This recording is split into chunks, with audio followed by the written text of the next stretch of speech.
আসসালামু আলাইকুম। কেমন আছেন সবাই? আজকে আপনাদেরকে দেখাবো আমার ধনিয়া পাতা গাছগুলো। অনেকটা বড় হয়ে গেছে। এখন তার পাতার শেপগুলো চেঞ্জ হচ্ছে। মাশাআল্লাহ অনেক বড় হয়েছে। এ হচ্ছে আরেকটা জায়গা। এখানে অনেকগুলো লাগিয়েছি। দেখতেও খুব সুন্দর লাগছে। এগুলো অনেকটা বড় হয়ে গেছে। এগুলোর শেপটাও অনেকটা চেঞ্জ হয়ে গেছে। আস্তে আস্তে আরো বড় হবে।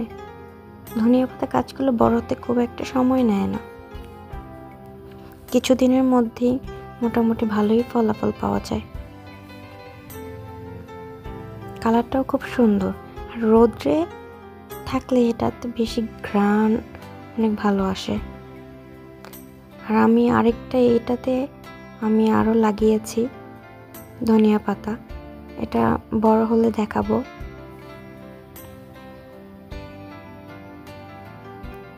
এগুলো খুবই বড় হয়ে গেছে এখন। আজকে এই পর্যন্তই। আসসালামু আলাইকুম।